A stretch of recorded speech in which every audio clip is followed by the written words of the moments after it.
the leader of the Green Party, who has announced that he is stepping down. Philip Ryan is political editor with the Irish Independent. Philip, good morning. Good morning, Pat. How are you? I was thinking 2 out of 3 ain't bad. We've lost 2 of the leaders of the coalition as formed. We've lost Leah Varadkar and we have now lost Eamon Ryan. Only Micheál Martin left standing.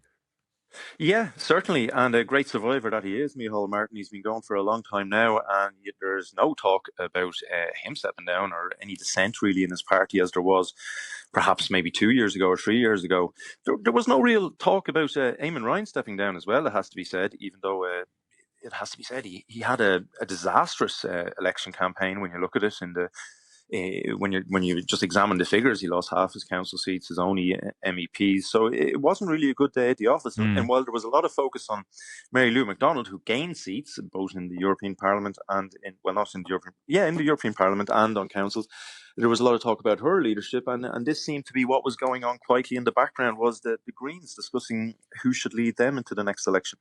Now, the problem I suppose they have, the last time there was a competition for the leadership of the Green Party and it was threatening to be a close-run thing with Catherine Martin, well, her star has not exactly been in the ascendant in recent times with all the RTE controversy.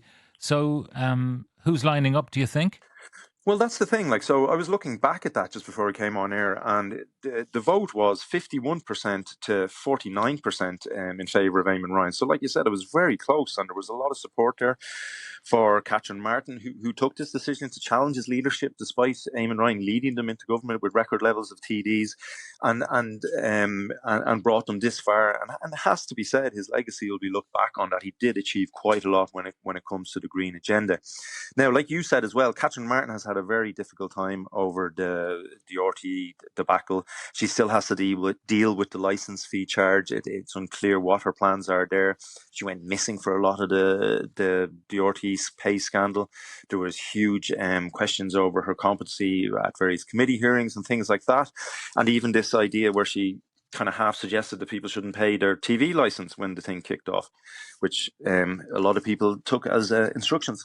So yeah, look, apart from that, some of she'll surely be in the mix, given that she's the deputy leader.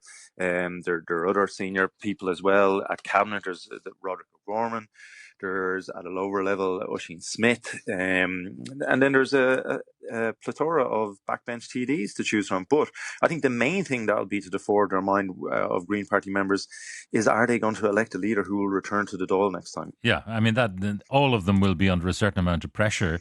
Now, the big green win in Europe with the nature restoration bill that finally got through yesterday.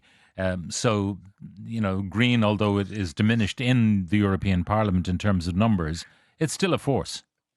Yeah, and look, he'll be able to go out somewhat on a high, and I'm sure he'll point to that as a major achievement of the Greens in general across Europe, including himself, and he'll point to a lot of other achievements he's had throughout the last 4 years in government. After the election, we saw he was a little bit peeved, to say the least, about some of the attacks on him and the Green Party in general over their green policies. Well, there's one silver lining to his cloud, if it is a cloud, to be stepping down, and that is that he won't have to worry about Michael O'Leary beating him over the head. Or Michael Healy-Rae or Michael Collins or any of the Michaels. All right, Philip, look, thank you for that update there. We'll watch how that process unfolds in the coming days.